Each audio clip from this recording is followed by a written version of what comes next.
ushobora gupfa isaha yose, harimo uburoko, harimo ubupfu ariko urupfu rurimo uburozi, harimo gufungwa, hari urupfu ariko rurimo uburozi, harimo akagambane, harimo kwirukanwa mu kazi mu buryo bukomeye, harimo iterabwoba y'urusi, inzoka nyinshi cyane zikubiranije ugoswe n'abantu benshi bameze batyo. Y'urusi iri mu nzu igusanze mu nzu, hari urupfu kuzabyara, hari urupfu mu muryango wawe. Ikindi gikurikiraho nuko hari imico mibi igiye kuvuka aho uri naho uba. Byose rero bimaze kuza ahita bigaragaza yuko utari mu murongo mwiza.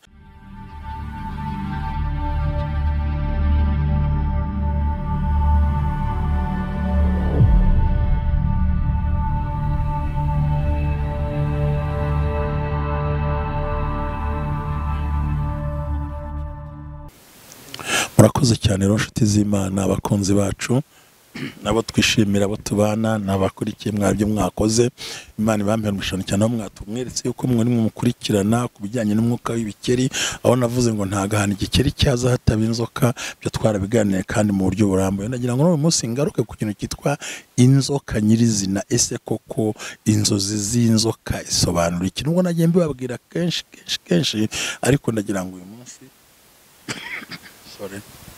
munyemereye twongere tuganire ku munsi wa 24 icyitwa inzoka ubwayo. Inzoka turaza kuvuga inzoka imwe, tuvuge ku mabara y'inzoka, tunavuge noneho n'ubwinshi bwazo kuba wazirose.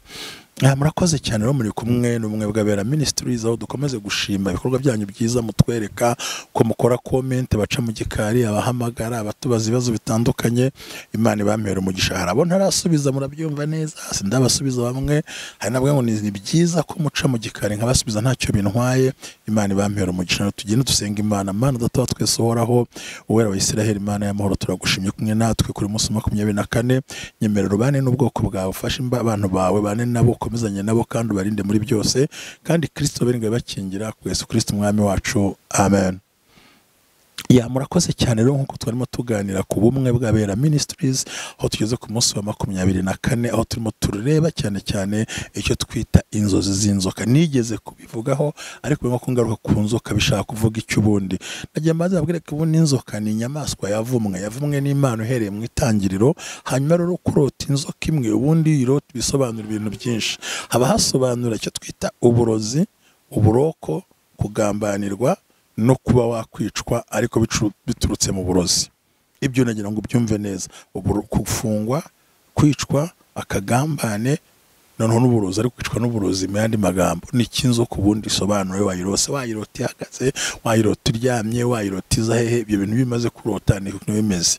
Ikindi, iyo urose inzoka ziri mu ari nyinshi cyane, no kuvuga ngo uzengurutswe n'abahiga ubuzima bwawe, ariko bagambiriye bya bintu bine: kukwica, kugufungisha, kukuroga, ndetse n'abandi bakugambanira, ku buryo ari cyo kintu gisobanura ko inzoka ari umugambanyi. Hanyuma akwibaza none se ngo iyo umaze kurota ibyo bintu ukabona ni nyinshi cyane, biravuze ngo uzengurutswe n'imbaraga z'abarozi n'iz'abapfumu bagambiriye kugufungisha, kukwicisha, kukunyaga ibyawe, no kuba bakoresha ariko bwa burozi nicyo ngo ni toxic, ni poison, kuko bafata ibintu bakahumanya, kuba umugore yahumanya, kuba umwana yahumanya, umukozi yahumanya, umuturanyi yahumanya.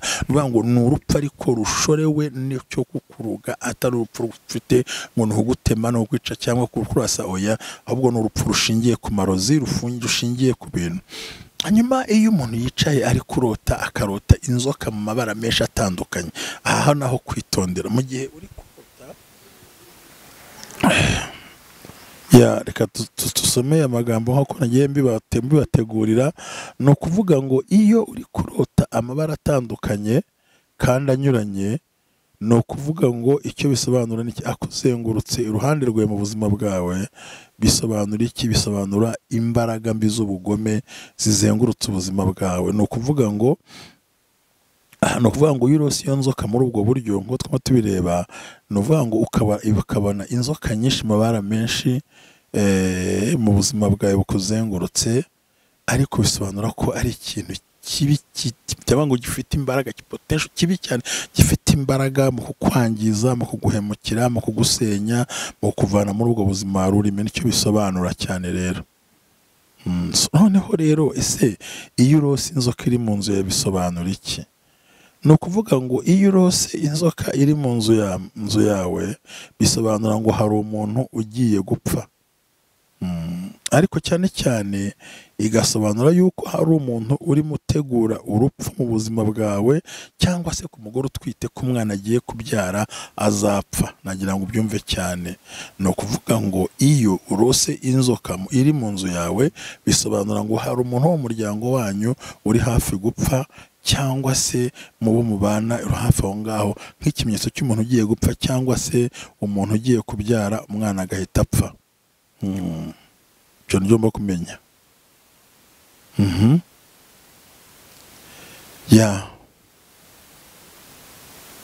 Nagira ngo tuze kureba ahandi. Bakavuga yuko iyo urose inzoka mu buryo bwawe, haba hagiye kuzamo imibabaro no kwiheba n'agahinda. Ibyo byose ni ibintu bigenda bishorera inzoka uko tuyo tuyibona.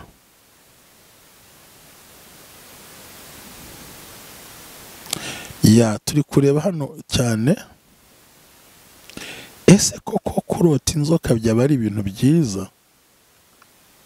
Oya, kurota inzoka si ibintu byiza, no kurota inzoka si ibintu bifite akamaro, ahubwo ni ikikwereka ko hari icyitonderwa mu buzima bwawe, icyitonderwa ku bantu bawe, icyitonderwa mu mibereho yawe, n'icyitonderwa ku bantu bose bakuzengurutse, kugira ngo ubashe gukira izo nzoka.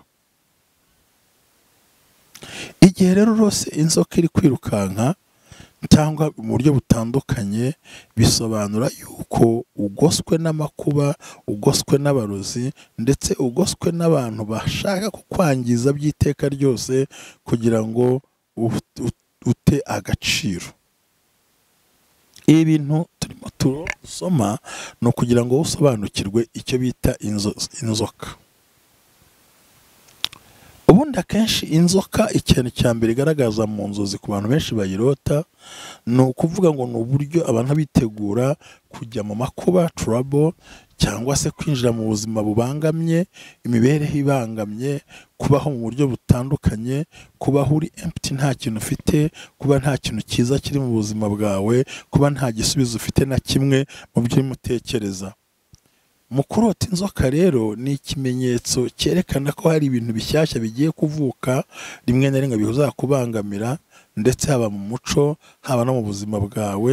Ni ukuvuga ngo hari ibintu bizaza biri negative kuri wowe, cyane cyane urupfu, cyane cyane kuba wabura umwana umufite. Ikindi ugomba kumenya ni ukuvuga ngo iyo urose aho ngaho, umenye ngo ugiye kujya gufatwa nabi n'umuntu runaka wo mwabanaga n'ibindi byose. Aha ni ukuvuga ngo ni ukurota inzoka. Ngo rero ibintu bidasanzwe bizagaragara mu nzozi, ni ukuvuga ngo iyo urose inzoka iri mu rugo rwawe cyangwa iri mu nzu yawe, ni ukuvuga ngo hari ikigiye gukomera kuri wowe, kigiye kukuremerera, utazabasha gutambuka mu buryo bworoheje. Bantu b'Imana, murumva ko kurota inzoka abantu mwabyitaga ibintu byoroheje, ariko ni ibintu bikomeye ku buzima bwawe. Bivuze ko kandi urose inzoka hari ikintu kibaho kubaho gikomeye, cyane cyane twareba nko kuba wasaba kuba hari ibyo uzisobanuramo, uwo mukorana akakugambanira, amadesiziyo atazakubera meza, kugufata ku buryo butandukanye, kuba wagambanirwa, kuba warenganywa, ndetse no kuba rimwe na rimwe kandi bashaka kubugumana. Ese koko Bibiliya yo yabisobanura iki mu kurota? Icyo dukwiye kumenya tugashyira mu mitwe yacu ni uko Bibiliya yo buri gihe ikwereka ibintu. Ni ukuvuga ngo Bibiliya ikintu ibisobanura ngo usobanure mu buryo bwose, gusa icyo tuzi cyo nuko kurota inzozi z'inzoka bisobanura muri Bibiliya, bisobanura ko ari impanuka ndetse n'imico mibi yaba yinjiye mu buzima bwawe. Nk'uko tubibona mu itangira ibice 3 no ku bice 21, ahantu tubona neza ukuntu inzoka yagiye igaragaza ibintu bitari byiza. Uzabisanga muri Zaburi 103, bisanga muri Yobu 20:16, usange no mu Mubwiriza 10:8, usange no mu Byakozwe n'Intumwa 16:16, aho inzoka yafashe ku kiganza cy'umugabo witwa Pawulo akunkumura umuriro irashya. Bibiliya rero yo igenda igaragaza inzoka kandi ikerekana ko kurota inzoka harimo ibyo byago n'ingorane, amakuba ndetse n'ibindi biguhiga kandi bishaka kwataka ubuzima bwawe kugira ngo utabasha gukora icyo wagambiriye gukora ku buzima bwawe. Ni ukuvuga ngo kurota inzoka ni ibintu biteye ubwoba kandi ni ibintu inzoka n'indwanyi. Ugiye kurwana n'abakwegereye, ugiye kurwana n'inshuti yawe, ugiye guhura n'umuntu utatekerezaga, kuko mu by'ukuri ari impamvu. Ikindi ku kazi kawe ugiye kwakira atasanzwe kandi byakubayeho, ndetse bivuze ngo ugiye guhura n'ingorane zitandukanye zizanwa n'abamubana n'abamuri kumwe. Rero kurota inzoka si ikintu cyoroshye. Kandi ikindi mu kurota inzoka byerekana ko ugiye kuba connected n'abantu batari beza, bagiye kuzabangamira ubuzima bwawe no kubusubiza hasi, ndetse bamwe bashaka yuko wanava ku isi bagufatira ibyemezo bitari byo mu mibereho yawe. Ikindi kurota inzozi muri Bibiliya byerekana ko navuga ngo ni nk'ibyo kuba frustré cyangwa se kuba ufite menace zitandukanye mu buryo butandukanye. Ni ukuvuga ngo igihe cyose urose inzoka mu buryo bw'abisobanura yuko ugiye guhura n'akagambane rimwe na rimwe gatandukanije ubuzima kandi gakugora kandi kazaguteza ikibazo. Kugira ngo inzoka murayumvise rero yuko uyirose ni amabara menshi atandukanye, n'ubugome bwinshi bwihinduranya. Ikindi kandi wamara kurota inzoka iziri mu bantu, inzoka nyinshi cyane, bivuze ngo uzengurutswe n'abantu benshi bafite ubwo bugome kandi bagambiriye kugira ngo ubuzima bwawe bwangirike. Imana itugire neza cyane kandi Imana iduhembure. Ubundi inzoka mwayumvise, inzoka mwayumvise rero. Inzoka icyo dukwiye kumenya kandi tukabiganiraho nuko ijambo inzoka rigaragara inshuro 28 mu isezerano rishya rya kera, noneho ikagaragara n'inshuro 7 mu buryo bw'isezerano rishya. No vuga inzoka igaragara muri 35 aho ivugwa nabi hose kandi naho igenda ikora ibintu bitari byo. Kuko numvaga mu gutarayaganira ngo tuyamenye ngusobanurire nkubwire ngo inzoka niki. Urumva ko niba Bibiliya yerekana mu buryo bugaragara yuko inzoka igaragara muri 35 uko nabigusobanuriye, 28 mu isezerano rya kera, 7 mu isezerano rishya, aho hose muraza kuhasanga ko inzoka igenda igaragaramo muri ubwo buryo butandukanye. Aha rero Bibiliya yerekana ubugome bw'inzoka, havuze ngo Dana azaba nk'inzoka zirya ibitsinsino, yajugunye hasi ihinduka inzoka, inzoka iraryana, inzoka iricana. Isobanura byinshi cyane. Aho ukurikira Bibiliya unasoma ijambo ry'Imana witegereje neza ukamenya neza ko Bibiliya igaragaje neza yuko inzoka mu ijambo rimwe ivugwa inshuro 35, 28 mu isezerano rya kera na 27 mu isezerano rishya. Rero ni byiza kubyitondera. Rero irose n'uburoko n'urupfu ariko rurimo uburozi ndetse no kwatakwa muri tandukanye, ni ibintu bizakubuza amahoro ukabura aho uhagarara ukumva urapfuye. Rero ni byiza kubirota ibyo bintu ukabisobanukirwa, ukamenya ngo niba uzije ari inzoka nyinshi, uzengurutswe n'abagome benshi, uzengurutswe n'abaroshi benshi, uzengurutswe n'abagambanyi benshi, uzengurutswe n'abantu bazaguha uburozi, bakoresha abo mu rugo, bakoresha abakozi, bakoresha inshuti, bakoresha abavandimwe, ariko ukabanza kugira ngo wangizwe n'iyo myuka y'abarozi, harimo n'igifungo kiri nk'akagambane.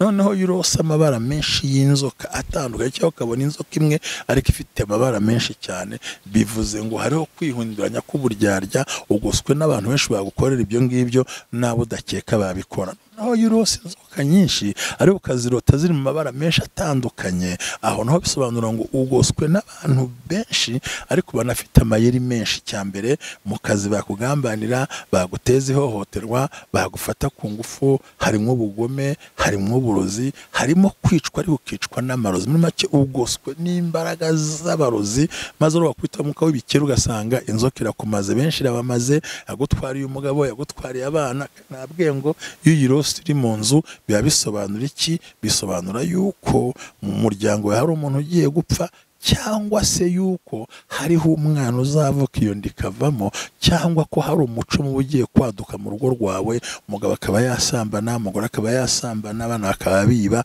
nuvuga ngo uyirose irimo itembera mu nzu yawe cyangwa uhuriye mu muhanda urimo yirota, noneho ushobora kuba utarayirose ariko uwo mwuka warawibonyeho, uwo mwuka wisangaho, le copine folimaye, kuba umwuka wivaho wijyanaho wicaye ukumva uriho, byose bisobanura ko uri mu bihe bibi, uri mu bihe by'akaga, mu bihe byo mu ngorane, uri mu bihe biruhije, bisaba ko ugomba gusenga Imana ugahagarana n'Imana. Ikindi, inzoka y'uruzi irimo ikunda kuzembagira ukayirota kwinjira mu cyumba ku mugore utarabyara, aho ntategereze ko hari umwana yabona, bisaba rero yuko wegera babisigiye bakagusengera kugira umwuka mubi ugende ubashe kubona wa mwana, kuko imeze bityo nibwo umugabo gucima akajya kubyara ahandi, umugore akajya kubyara ahandi, kusasira no rwa rugo rusenyutse kuko ari umwuka mubi wabonye. Ikindi cya kabiri, y'urose uhura n'inzoka mu nzira ikakubuza gutambuka, ni ukuvuga ngo nta kindi kintu, byosobanura ngo nta terambere uzigera ubona, nta buzima uzigera ubona, mbega muri make yaje kurangiza ubuzima bwawe, ariko muhumure, hariho imbaraga z'Imana zishobora byose. Ibyo byose rero iyo utarabohoka, iyo utarakorerwa deliverance, ugahora urota icyo kintu, umenya ngo ubuzima bwawe buri mu kaga, buri mu mazi abira ko birakugoye. Ikindi, kurota inzoka nini kwirukankana kandi ifite amabara menshi, biravuze ngo ni uburyo ki umuntu umwe mu bana w'indyarya afite ubugome yihinduranya mu mvugo, ndagukunda ntubibone, dupange ntubibone, vuga ntubibone, ibyo byose ugasanga bigushoye mu kaga karekare k'ingorane, kandi ugasanga ko ugiye kugonga urukuta bitazagushobokera. Ibyo rero bivuze iki? Biravuze ngo ikintu cya mbere ukwiye kumenya ni uko ugomba kumenya kubisengera kandi ugasenga Imana. Noneho kubona inzoka nyinshi zikwirukankana, ni ukuvuga ngo nabo udakeka, ni bya bintu bine n'ubundi, ni urupfu, ni ugufungwa, ni akagambane, ariko ugapfa uzize uburozi. Nicyo bisobanura ko aha nta kwica, ni uburozi baguhereza, kuko inzoka ni uburozi kandi zifitemo n'ubumara bwo kwica. Rero kubona inzoka zirenze imwe zikwirukankana, menya ngo uzengurutswe n'indyarya n'incakura n'abagome, abakwinjira n'abagusesera. Kuko inzoka nyinshi ugendekisha mu nzu ntuzayibone. Kandi ikindi, ibaze ngo mu makaro no mu isima nta nzoka ihakandagira, ariko wowe warose iri mu nzu kandi bikunda kandi ntabwo wayishe. Bivuze rero ngo harimo imico mibi igiye kuvuka mu rugo rwawe. Noneho ubonye rero zikwirukankana renye, menya ngo ziragira ngo ziguhagarike uhure nabyo bibazo nakubwiye. Uwo nawe ni ikindi kibazo. None ikindi, tubona inzoka iri hejuru mu giti, twemera ko igiti gisobanura umusaraba, ariko yaragiye kwishe. Uravuze ngo nuvuga ngo mu Kristo mu bana musengana harimo indyarya yifitemo ibyo bintu kandi bikomeye. Aho turimo turajyana. Noneho kubona ugiye gufata urugero, nk'umuntu wese agiye gukuraho ingata, yajya kwegurura agasanga haziritsemo hari inzoka yizinze munsi, warabibonye, ugahita usimba wiruka. Bivuze ngo inzoka yakwihishe hafi yawe kugira ngo ize kurya kandi kwangiza. Ndacyavuga ku nzozi zijyanye n'inzoka ashingiye muri Bibiliya, aho twabonye ko isezerano rya kera ni inshuro 28, isezerano rishya ni inshuro 7 zikaba 35. Bibiliya ivugamo icyitwa inzoka. Inzoka, mwibuke neza ko umukozi w'Imana witwa Pawulo, ubwo yaravuye ku kirwa cy'Imerita, nako yaravuye mu nyanja, bamaze ubwato bumaze kumeneka, ngo bamaze kwegeranya inkwi zose, ngo atangiye gucana, umuriro uravumbuka, umuriro watse, inzoka ivumbuka muri timufata igikonjo. Abandi bati Imana nicukwa kibera, koko dore inzoka yamuriye nagiye gupfa, ngo ariko ngo akunkumurira mu muriro, ngo irangije irapfa ntiyagira icyaba. Birangiye bavuga ati noneho wa muntu tubonye Imana. Nuvuga ngo inzoka rero ni nko gushaka guca urubanza no kuvanaho, ariko ngo akunkumurira muri wa muriro, inzoka iheramo ntiyakunda. Rero ngo hari amavuta y'Imana, hari imbaraga z'Imana, ukunkumurira muri uwo muriro, iyo mico ikavuka. Nakubwiye ngo iyo ubonye inzoka ikwinjirana mu nzu, bivuze ko ugiye kutwita, ashobora gupfa, ndetse cyangwa hari umuco mu ugiye kwaduka mu rugo rwawe, mu buzima bwawe, umugabo ahaguca inyuma, umugore ahaguca inyuma, abana bakanywa ibiyobyabwenge, abana bagasambana, abana bakora ibyo, ugasanga mu rugo havutsemo n'imico idasanzwe, ariko izanywa ahanini n'icyo kintu twarimo tumaze kubona muri ubwo buryo. Ndacyagusobanurira ikintu cyitwa inzoka. Noneho ufite imodoka, urose utwaye imodoka, ugiye kujya imbere, biranze kuko usanze hari inzoka nyinshi cyane zikubujije gutambuka. Nshuti yanjye, umvira ikintu cyitondere cyane, zagutangiriye mu nzira, nta kujya imbere, nta gukomeza, ntaho uri burenge, ntaho uri buzamuke, ntacyo uri bwinjize, ntacyo uri bukore. Icyo ukoze kiranga, ariko byose bishoreye bya bintu bine nakubwiye: gupfa uzize uburozi, uburoko, kagambane mu kazi, kwirukanwa, ariko byose bigasiga biguhinduye isura. Noneho iyo uzibonye muri ubwo buryo ari nyinshi cyane, uvuga ngo hari ikintu kiri dangerous, birabivuze ngo ni imbaraga z'ubugome. very dangerous, imbaraga z'ubugome kandi zifite gukora hahandi uvuga utariko nakana kayabikora nakana kayabikora nakayabikora ugasangira kwatatse mu buryo budasanzwe. Rero ni byiza ko mama nkurikiye, mukozi w'Imana nkurikiye, mugabo nkurikiye, nshuti yanjye nkurikiye, ibintu byitondere, wibirota ngo bitesha agaciro. Naho nababwiye ngo inzozi zose ntabwo ari izo kushugunya, inzozi zose zo gutabwa, inzozi zose ntabwo zipfa kujugunywa, ahubwo inzozi zose ikintu zivuze ku buzima bwawe bwa minsi yose. Aha rero turimo tuganira abakozi b'Imana, ndagira ngo tuvuge kuri aya magambo. Ni ukuvuga ngo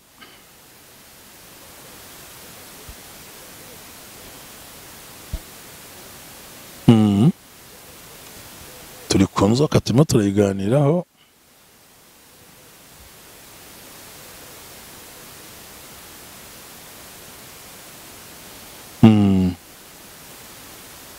Ngo ubusabwe bwabo buhwanye n'inzoka, bameze nk'impoma y'igipfamatwi yiziba amatwi, basongoye indimi zabo nk'inzoka, ubusabwe bwica buri mu minwa yabo.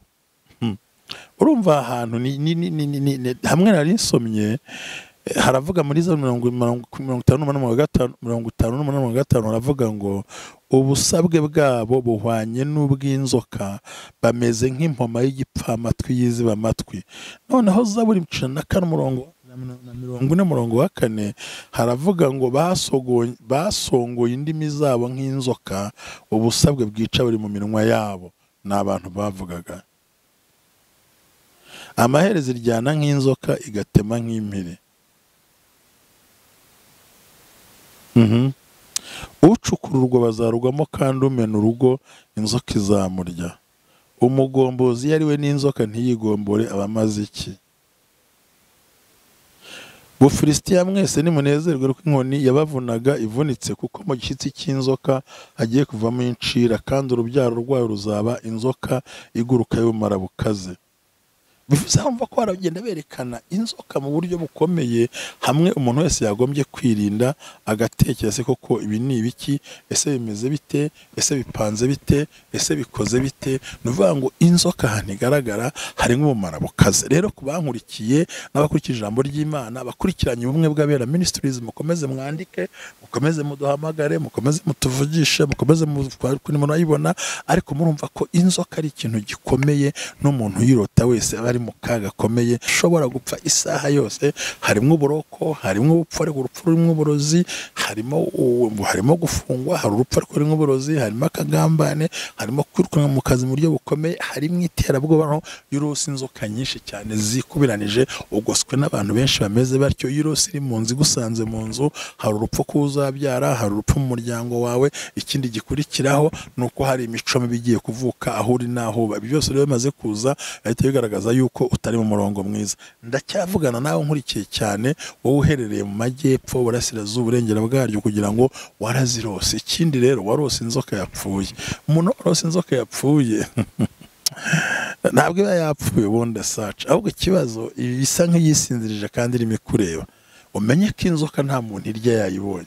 Inzoka igucira icyanzu, hari bicira, harabihaguruka, harabitega, kandi ishobora kuryamana ikahatinda itegereje ikintu izangiza. Bivuze rero ngo niba ubona uwo mwuka urimo aho ngaho n'utaranabirose, ukabona hari umwuka wo gucibwa inyuma, umugabo yaguta, umugore yaguta, abana bakujugunya, ubona abantu bakugambanira, menya ngo uwo mwuka w'inzoka warahageze nubwo utabirose, ariko wamaze kugera muri urwo rugo. Ariko ntutinye, ntugire ubwoba, Imana iri kumwe natwe, Imana iradukunda, na Imana iragukunda. Ni byiza rero ko dukora iyo gahunda dutuje kandi twegereye Imana ishobora byose. Iyo urose inzoka rero ukayirota muri ubwo buryo, ni iki wakora kugira ngo Imana igutabare?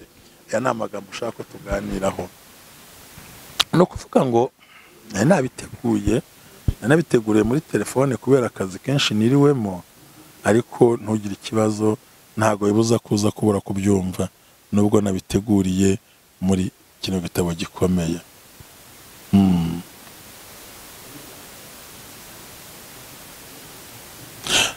No kuvuga ngo twegera ku musozo, mu buryo bw'umwuka nko nababwiye. Ni ukuvuga ngo inzoka mu buryo butandukanye bisobanura umuntu mu kurota kwiwe intege nke, uburozi, kurogwa, gufungwa n'imico mibi irimo kuba umuntu yaguhemukira. Ese koko kurota inzoka ni byiza? Oya, ntabwo ari byiza, kuko icyo bisobanura ni ukubura ibyo wifuzaga mu buzima bwawe kandi ntugere aho uzagera.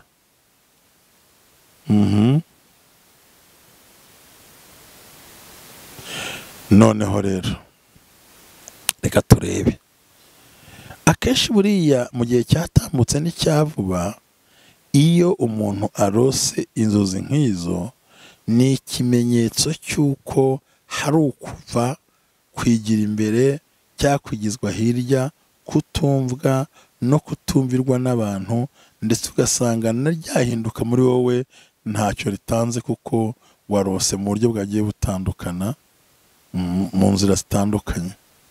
Ahandi nabasobanuriye ko iyo urose inzoka mu nzu yawe, ni ukuvuga ngo mu byihuse cyane umuntu wawe ugiye gupfa, ndetse ikindi hashobora kuzamo cyangwa umuco utari mwiza ku buryo bukomeye kandi bwakubangamira.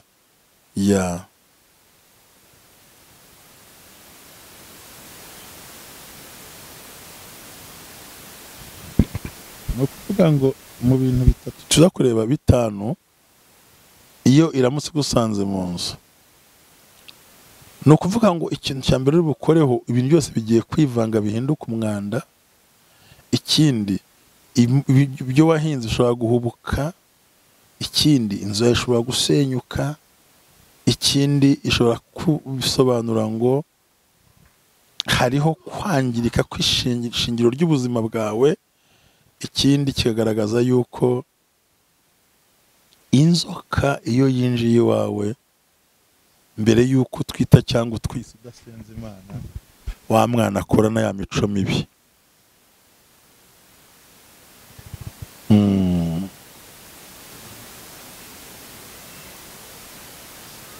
Imana itugeneza cyane.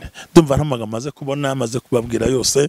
Imana iguhe umugisha, urabyumvise. Kurota inzoka iri mu nzu, tegura kubyara. Ushobora kubyara umwana utari muzima, iyo adapfuye abadebiri, yatabaye debiri abukundi kuntu cyakagenda imico mibi. Ni byiza ko muzima tumaze kumva, haguruka usenga Imana, kuko urumva uwarose inzoka, akarota ibikeri, akarota ipusi, akarota imbwa, akarota ihene, ibyo byose. Ariko cyane cyane inzoka yikabikuriye ibyo bintu byose mu buroko, bakagufungwa muri make, baguhora ubusa, uburozi, urupfu n'uburozi, akagambane, kurenganywa, gukurikiranwa, gutotezwa no guhora buri gihe wumva ubangamiwe mu buryo butandukanye. Rero Imana ibampera umugisha, nagira ngo duse nk'abasoreza aho ngaho tubabwira ngo nimukomere, mugubwe neza kandi mushobore gusenga. Mbabwira ko rero bidahindutse ku munsi wa 31 bwasigaye iminsi igera kuri 7, dushobora gutangira amasengesho yo gusenga azamara iminsi 30 bikunze, yenda hataje nk'impamvu.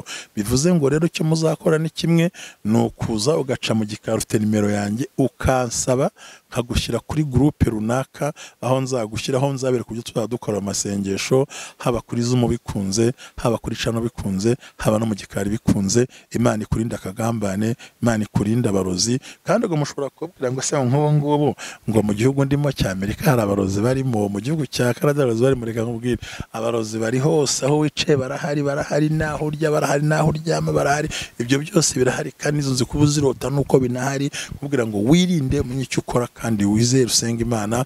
Ubwo byumvikane yuko abari kwiriba ry'amazi dudubiza bo ntibazirirwa biyandikisha ku rubuga twari dufite, ntaho uzajya kwiyandikisha, bazaguma aho bari. Ahubwo abantu bashyashya bazi ko bagiye kwinjira muri gahunda yo gusenga amasengesho, nuvuga ngo icyo bazakora ni ikintu nzabaha, muzaca mu gikara bimbwire, ngiye mwadinga ngomba kujya kugira ngo dutangire dusenge turi kumwe gutyo, kandi bizaba byiza cyane. Imana ikumpera umugisha, ndagushuje cyane. Rero Imana ikurinde aho uri uzakorera ibyo urimo byose. Imana ikugire neza, ugwize imbaraga, ukomere ntucike intege.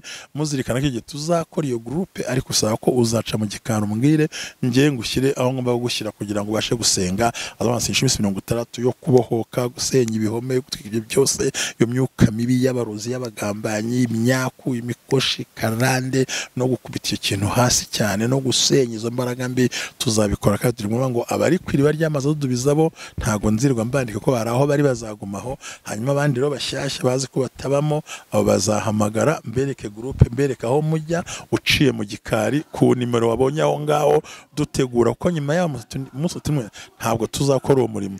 Murakoze cyane, Imana ibaha umugisha. Nagira ngo dusenge Imana. Imana nyirikiro, nyiri ubutwari, nyiri ubushobozi, urakoze ko natwe muri byose. Fasha ubwoko bwawe, abazirose n'abazibayemo, batabare lepeko ya maseti mayfa. Ndahanurira ubuzima bwawe, Imana ikurinde cyane. Wari warahombye uburoko bukuyeho, upfurukuyeho, ugiye kubyara neza, uhawe kuvuka, kandi Imana iguhaye imbaraga kandi we gutabarwa, kuko inzoka ivuye mu buzima bwawe. Bwasubiza umwami wacu, amen. Nagira ngaruka gake mvuga ngo umuntu utimuzoka imusanga mu cyumba, ura mudamu atarabyara, kubyara ntabwo bizora, birasaba ko tugusengera Imana bigatungana. Murakoze, muhamagare, muvuge, mwandike, mutuganirize, mukora ibyo bintu byose, kandi Imana izabaha umugisha. Imana ibagire neza. Murakoze, ndabashimiye. Muri abantu b'agaciro, muri abantu beza, muri abantu dukunda. Murakoze cyane. Bye bye, shalom shalom. Nakagaruka. Murakoze, Imana ibaha umugisha.